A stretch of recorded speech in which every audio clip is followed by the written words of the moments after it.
I'm Miwa Messer. I'm the producer and host of Poured Over. And, you know, Gatsby, right? Gatsby is part of the American mythology. Everyone, or at least a lot of folks, have read Gatsby, maybe even more than once. And he's inspired a whole slew of books, including The Great Mann, which is Kyra Davis Lurie's new novel, set in Los Angeles in 1945. And that's actually part of what got my attention.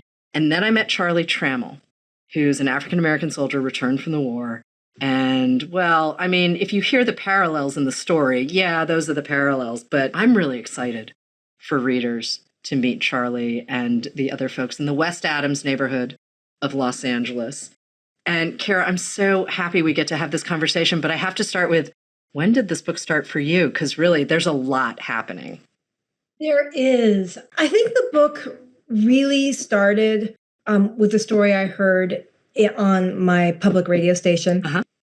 It was about a neighborhood in Los Angeles, West Adams Heights. And the great thing about Los Angeles is that you can live here for decades and still discover new neighborhoods, right? I mean, it's just so expansive. So I hadn't been to West Adams Heights, but apparently it was our Beverly Hills before we had a Beverly Hills, right? And then 29 crash happens. People are having a hard time maintaining their mansions and need to sell to somebody. And the only people that had the money to buy were these newly wealthy African Americans. And these new African American business moguls, these Hollywood celebrities, right? So they bought these mansions.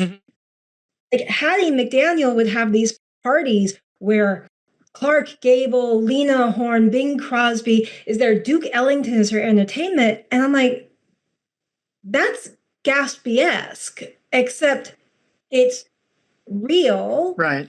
And it's here in LA and it's Black. And I didn't know about it. I didn't know about it. Right. It was new to me. So, which of course, as soon as I started thinking Gatsby-esque, I started going back to Gatsby, and I love Gatsby. I love Fitzgerald. I mean, books, right? But there is one paragraph in The Great Gatsby that stuck with me ever since I read it when I was 14. And it is about, he's driving, Nick Carraway is driving with Gatsby, and he looks over and he sees a couple of Black people and a woman, 3 Black people in the back seat being chauffeured. And he refers to them as 2 bucks and a girl. And the yolks of their eyes roll over and haughty. And it very much like the uppity Negro kind of thing. And it's there as humor. I mean, Fitzgerald is using it as like, isn't this funny that there's these wealthy Black people being haughty about it? This is how ridiculous this place is. And Gatsby came out in 1925. That's not that long after the destruction of Black Wall Street, the Red Summer of 1919. And that wealth was there, and it's still being presented. And it doesn't really matter if he knew about it or if it's coming from ignorance. Reality is that it's coming from this idea of, it is absolutely ludicrous to think of Black people in this position. Right. And so again, I am not here to slam Fitzgerald. I am definitely not canceling Fitzgerald. But, if you grow up in a minority in this country, you get used to your heroes not liking you. I mean, it's like my son is a big Lovecraft fan. It's like, I mean, if you don't know what I'm talking about, do your research, right? Yeah. So to be able to look at the real, completely earned, built wealth by African Americans in a society that was continually telling them they weren't supposed to have it, is kind of amazing. And again, and I'm spinning from each thing I'm saying, but the Black Wall Street thing, I loved Lovecraft Country, the show. I loved watching, loved it. But because I saw those 2 shows, I saw the destruction of Black Wall Street twice. Saw what was destroyed. And so again, all of this was percolating in my head when it sort of came together into this idea for this book. Right. So that all these pieces of ingredients to take Fitzgerald's ideas of American capitalism and reinventionism and look at what it looks like in the Black. Part of what I love about one of the choices you made about this story, I mean, setting it in 1945 in Los Angeles, Charlie's back from World War II. And he's walking around Los Angeles in his uniform because he doesn't have a whole lot to his name. He's come out to meet his cousin / childhood best friend, you know, and he's left Virginia because there's really nothing for him in Virginia. But if you don't know the history of Gatsby and its publication in the US, Gatsby was actually a massive failure when it was first released. Yes. And massive failure. No one cared. Crickets. Absolute crickets.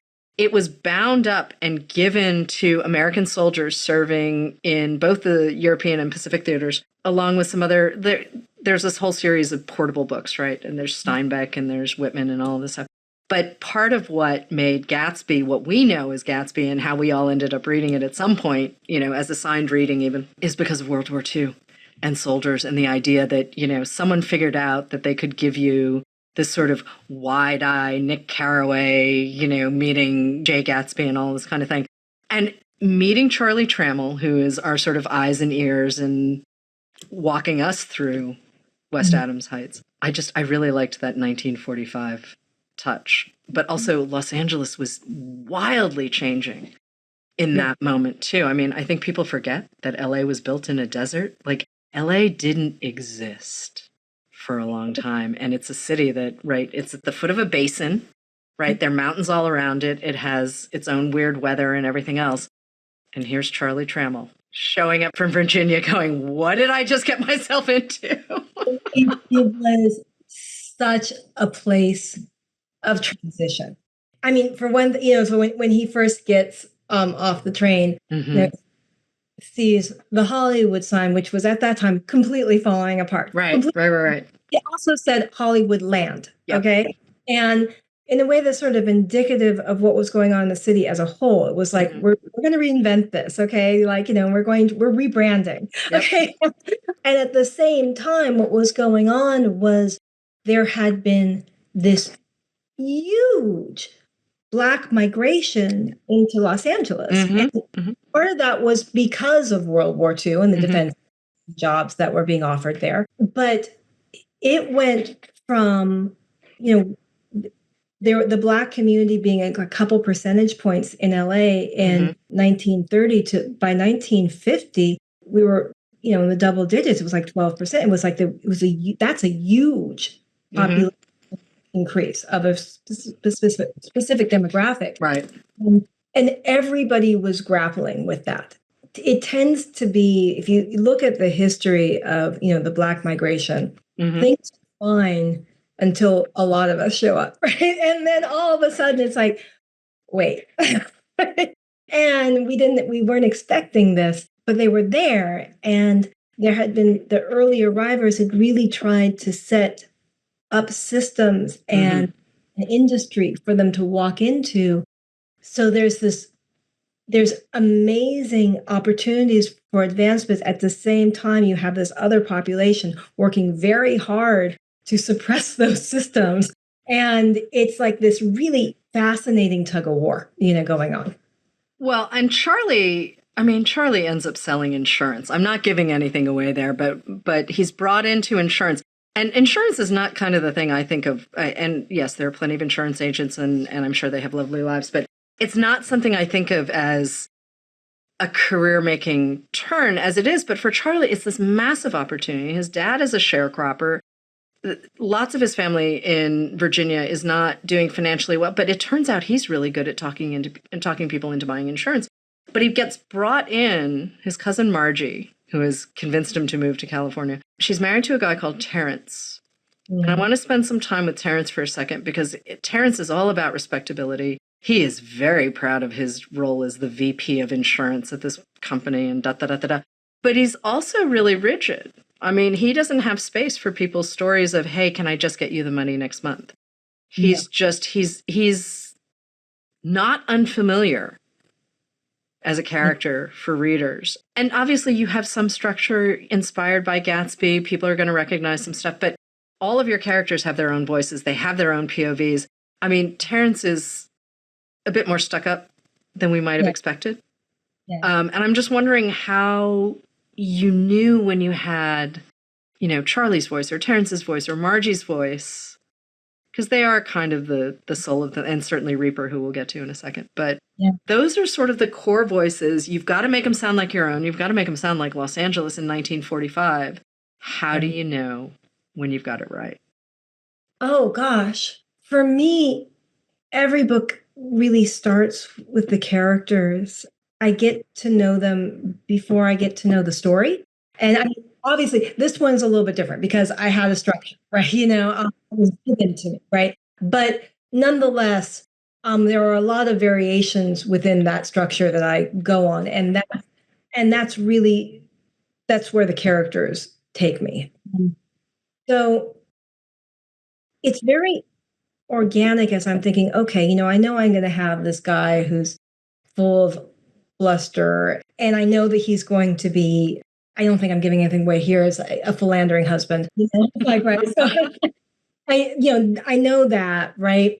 But what does that mean for, again, a Black man in 1945? Because his money is going to be new, right? In The Great Gatsby, it's really an issue of old money and new money. And in my book, look, if you're Black and rich in 1945, chances are that's new money. Okay, it's like that's not, you didn't inherit that. So what does it mean for someone who is self-made to be encompassing those feelings and that attitude?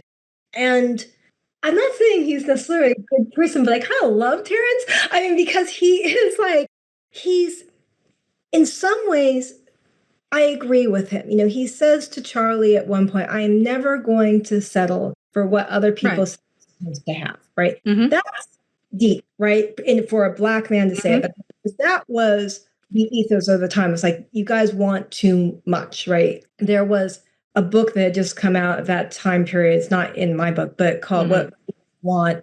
And it was a compilation of essays from Black people of different political persuasions. Carolina Press. And when the white publisher, who thought of himself as a liberal, saw that everybody would cross the political spectrum who was Black wanted the same thing, of segregation completely, he said, well, then the Negroes, clearly what they need is to adjust their wants. That is why he was shocked, right? So I appreciate that in Terrence. But the thing is that Terrence takes this drive, this very American drive of reaching and pairs it with, which is not a bad thing, but he pairs it with our prioritization of individualism. And so he's not as focused on community or the people around him lifting them up unless it serves him as well. He's interested in his own advancement and maybe the people most directly connected to him. And so what that happens is, and it's like, well, white people can get away with abusive, with like not cutting Black in their business. Why should I, right? Wealthy executives have mistresses on the side. I should have that, right? It's so getting to know him. I think the key for me with Terrence is that he came from nothing. He worked really hard to get here in a racist system. And so it manifests in him in a way of like, I'm just not going to be, they're not keeping me down. And my understanding of him and his psychology allows me to kind of get into him. And yes, he can do things that aren't good, that would be obnoxious. But if I understand where it's coming from, I can get into him and write him. Marguerite, this is a woman who survives by, she's gone through a lot. Margie, Marguerite is Margie.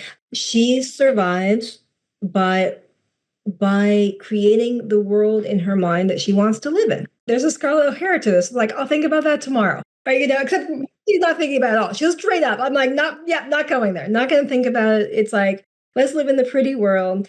And my biggest, and for me to get out of where I came from, it's going to be through my femininity. You know, that's what's going to advance me. And again, it may not be something people respect, but it's understandable. And that's the key, I feel, for all of my characters. You know where they're coming from, even if they're making the wrong decisions. Well, I think Margie and Terrence are very much of their time. They felt very, very modern for the community. I mean, even Hattie McDaniel feels very modern in this community, right? Like, all of these characters are living on the edge of a new world in a way that no one else was particularly prepared for. I'm thinking of neighbor Lester Nolan, among other folks. Lester is, you know, not expecting his neighbors to be who they are, but the idea that we just meet this sort of rollicking cast that's also very laser focused on what reality looks like. And even though Margie lives in her own little world, she notices things and files them away and chooses to not react, because for her, it's always, how do I make sure I have what I need first? She doesn't trust a lot of people, including Terrence. She knows what her husband is up to. Like, she knows who this guy is. That's it. But then we meet James Reaper Mann, the great man of the title. Yeah. And he throws everything out the window. Yeah. Wandering around with actual bottles of champagne and not sparkling wine from Napa, but actual champagne, which in 1945 Los Angeles is a big deal. Yep. And he's an affront to Terrence's sense of respectability. He is obviously catnip for other folks. And Charlie is just wondering, well, who is this guy and do I want to be him? Watching Charlie decide where he's going to land is wild, but it's like, oh, respectability. Oh, we're still having this conversation. We are. Right? It's wild to me. I'm like, oh, here are all these folks living very modern lives for the time. And respectability's back. Yeah. It's that doesn't go away. When we look at people, it's like, I think it's probably just human nature. Our a judgmental species. Right. And so we look at people, it's like they're not doing it right. They're not playing by the right system. Yeah. You know, it's like, we want you, I mean, this is a different kind of thing. It's like, we want you to be Alicia Keys, not Cardi B, right? Yeah. Yeah, well, but I mean, that is actually exactly what we're talking about, right? Yeah. Like, who gets to do the thing? Who gets to behave? What's right? What's correct? What's proper? I mean, proper is a word that drives me around the bend completely. And again, the stakes are higher in 1945 in some ways, and in other ways, they are exactly the same as they are in 2025. I mean, 80 years later, we're having the same conversation. And that's why history is so important. Black history, I think that if forgetting Black history was a drug, then America would be the person who was constantly in and out of rehab, right? It's like, it's just like, no, we got it. Well, actually, we don't. Like, I'm like, I'm falling off the cliff. And then it's like, you come back. But as a result, we really just don't know our full history. And if we don't know our full history, we can't recognize patterns, can't recognize the cyclical thing. And there's so much, exploring this world. And particularly, I read, the LA newspapers were the Los Angeles Sentinel, the California Eagle. Those were like big Black papers. Then I read some articles in The Crisis and, and all of that. So many of those articles could be have written much more recently, right? And that's what. And I'm not just talking about race relations, just about people, right? Of movies, of individuals who's like, who is being righteous and who's a sellout and who's in it for themselves and looking for the community and whose politics are right. And again, the conversations are shockingly familiar. And celebrity too. I'm not just talking about Hattie and Lena Horne and Bing Crosby and all that, but there are levels of celebrity within this community. Mm-hmm. Right? And just seeing who gets to hold power and how they get to hold power and how they respond when they think that someone might be chomping at their heels. I mean, it's fun to see it unfold, and yet at the same time, you have an obligation to the source material, obviously. I mean, just in terms of not necessarily keeping tone or tenor, but, you're starting with Gatsby. Oh, absolutely. But you have a lot of room to roam. You have a lot more space to roam. So you've got to create a landscape of Los Angeles that is now 80 years old.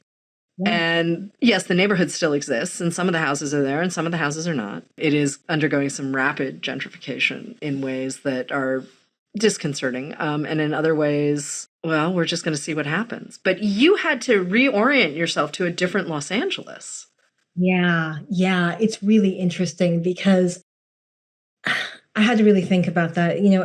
I think most people, when they hear the words South Central, a very image comes into their mind. It usually starts with Boys in the Hood, all respect to John Singleton. Exactly. And that reputation was simply not there in the 1940s. I'm not saying that it was like this, but it wasn't the lap of luxury, but it wasn't a middle-class neighborhood with a lot going on. It was a black downtown, and reframing this, that in your mind of like, okay, so they don't have that particular stigma on them in this place. We're talking about an LA that really hasn't had the same kind of, at least not black-white race riots. We had a few of those, right? Like we're sort of they came later. Yeah, exactly. They came later. And they had happened all over the country, but not other than the Zoot Suit riot, which was more about the Latino community, and at that point it wasn't even called a riot, it was called a disturbance, although it was really an attack. But it wasn't internalized that way. And so, again, you're thinking about LA in a very different way pre that, right? So now, you have an idea of people feeling like you're the example, right? And then there's little things like LA to this day is it's a wild city, right? We have a lot of, I take my dog on a walk and a good portion of the time I run into a coyote, right? And I'm in the city.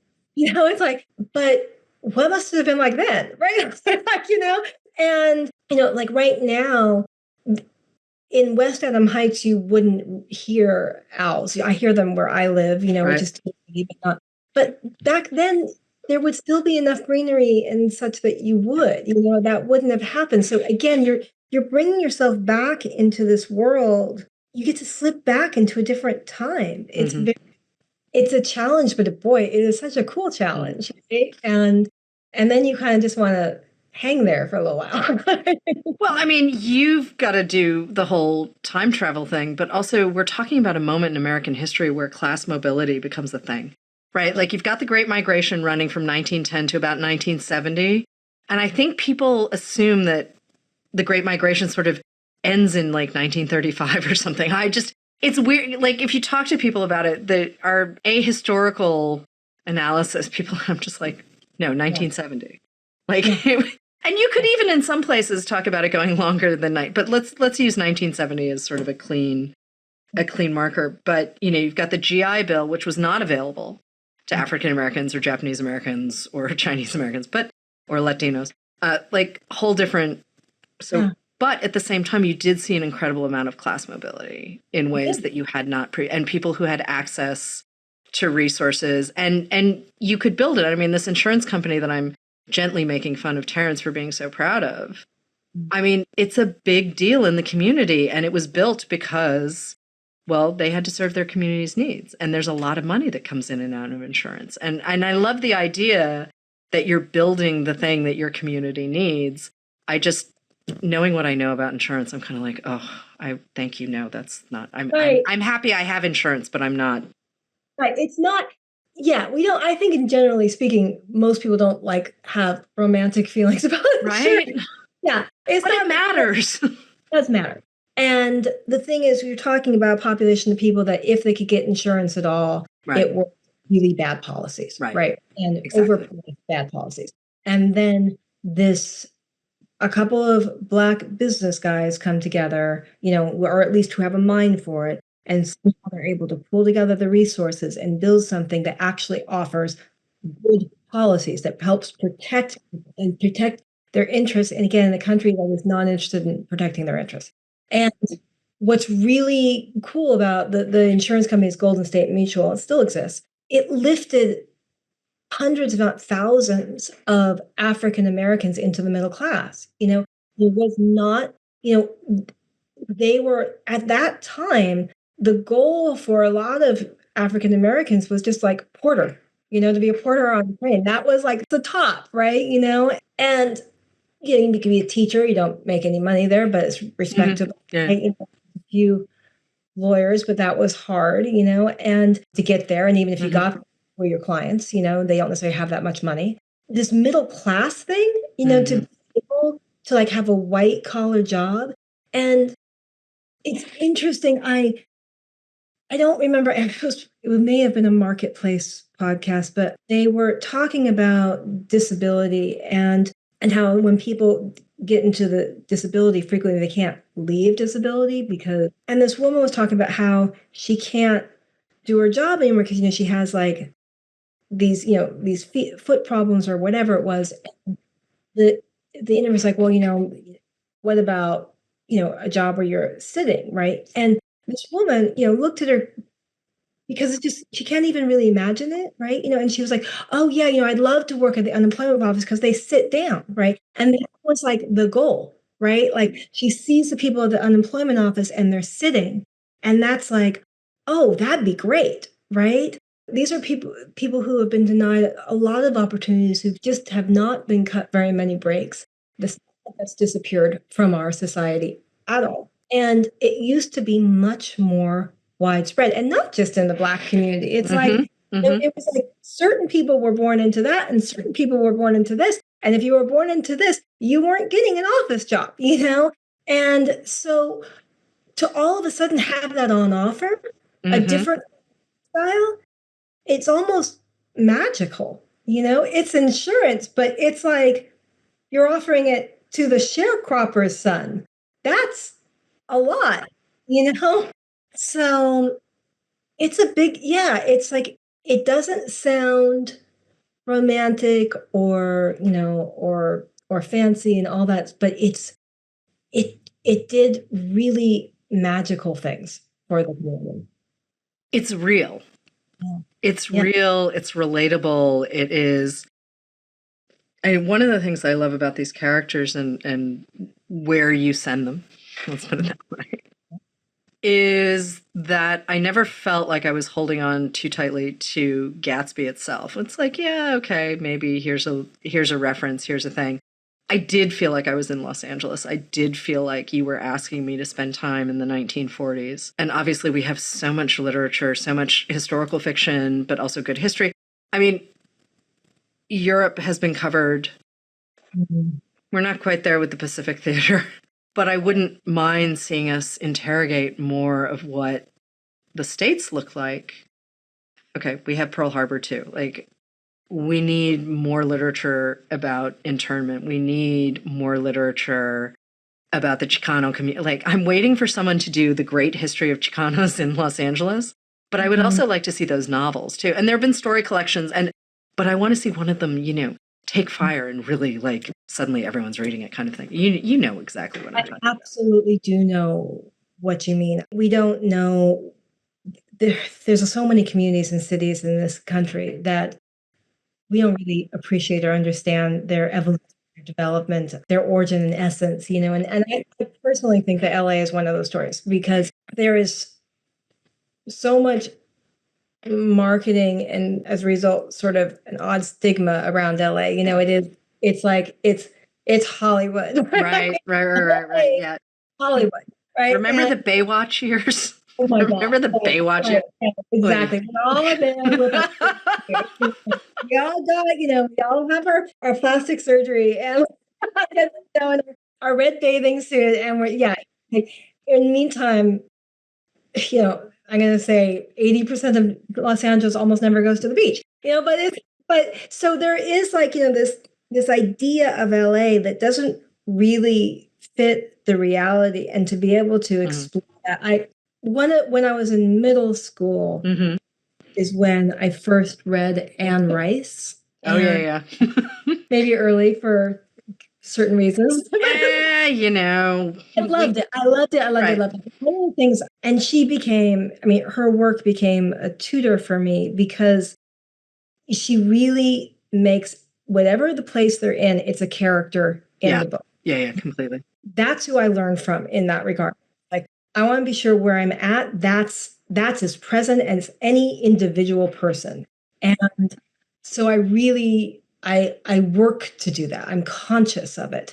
And Los Angeles is a very, it's not just it's such a multifaceted, it's like, someone once described it as like, basically it's like a city state. And it is, it's like, and to explore our development to where we are in that period, that period of such amazing transition where we were really just beginning to come onto the scene as a major city, not just an afterthought after you go from New York or San Francisco. It's like, it's really cool. So, yeah.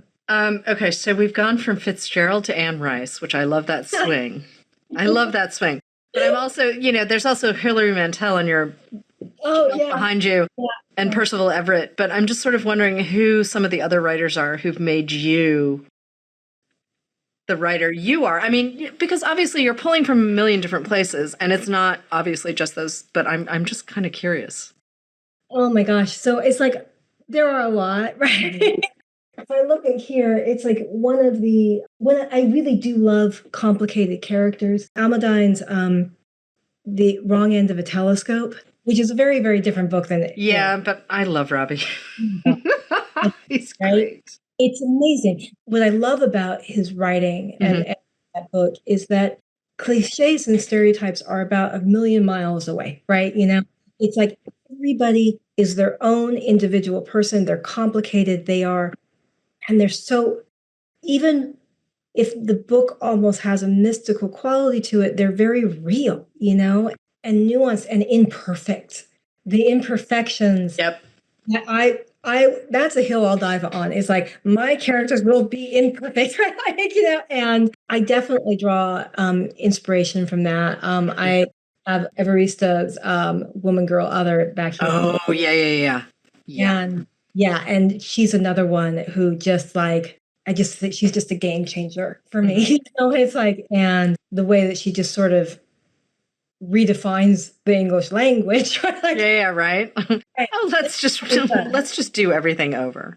Let's just toss it all out the window and start fresh. And you're just like, I'm sorry, what did I just read? Exactly. It's like, you just got to meet her on her level. It's like, but again, her characters are fascinating.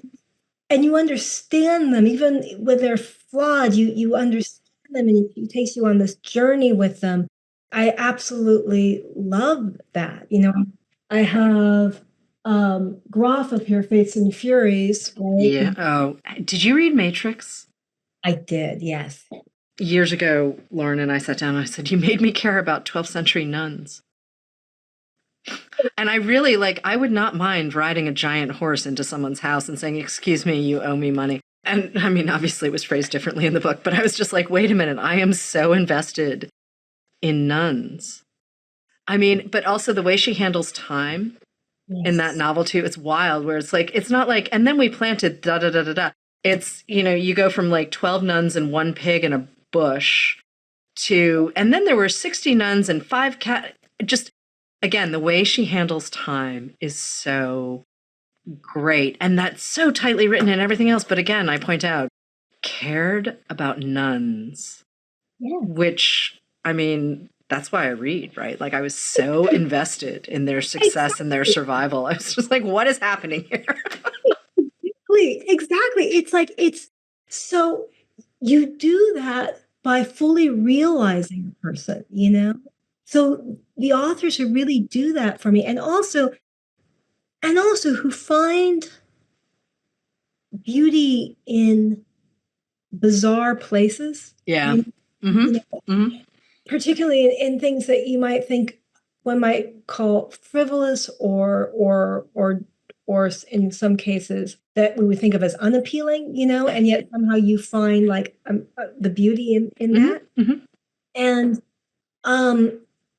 I have so much respect for authors who do that.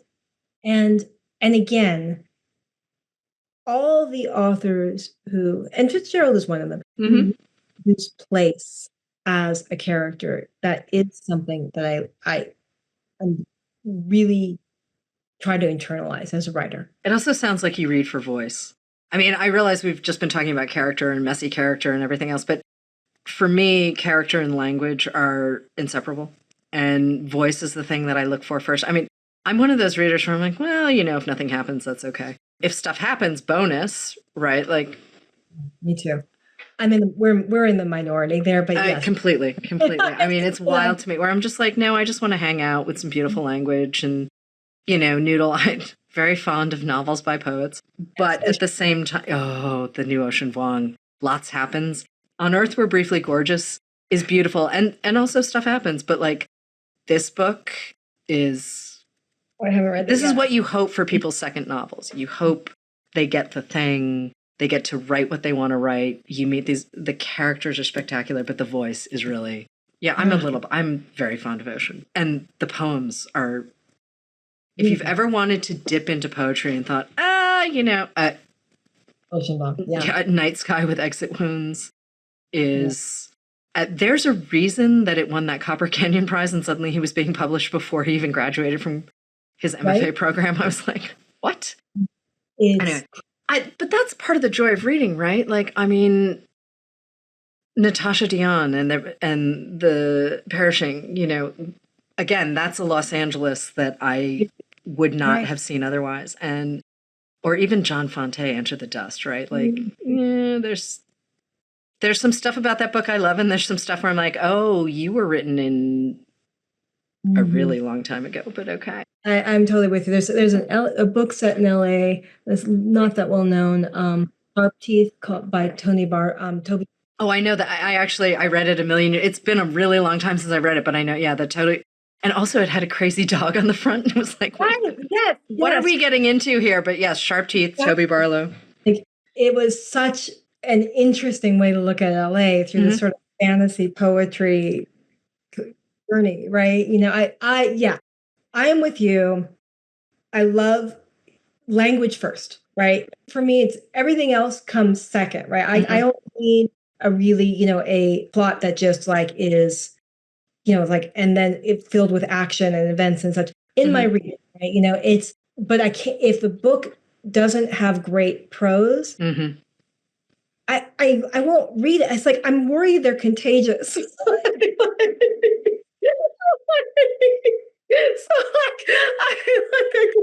I can't do it. No, there have been times where I've started books, and I mean, I've been doing this for more than a minute, and there are times where you know pretty early if a book is not for you.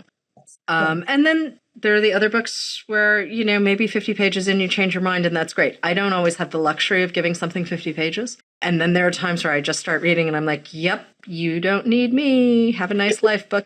And listen, I'm one of those people who absolutely believes that there is a book for every reader. And the folks who are like, I don't like to read, I'm like, you just haven't met the book that you love.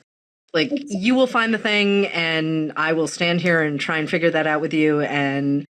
But I mean, to deny yourself the pleasure of reading, I'm like, why would you do that? Right. Exactly. And, you know, I think that is one of the challenges.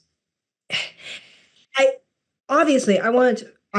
really want people to be reading in school, but I do also understand, particularly as a teenager, when you're assigned books, right? It's like teenagers don't want to be told to do what to do, period, right? And I remember the summer before my AP English in senior year, it's like, oh, read Faulkner right now. Yeah, speaking of Faulkner, I'm before, right? Still salty about Intruder in the Dust, which I was assigned in high school because there were no Cliff Notes. And I'm like, I'm sorry, I was the kid that didn't use Cliff Notes because ew. But at the same time, I was like, that seems like not a great reason to choose a minor Faulkner to torture us with over the sun. Because Intruder in the Dust is like a notably bad Faulkner.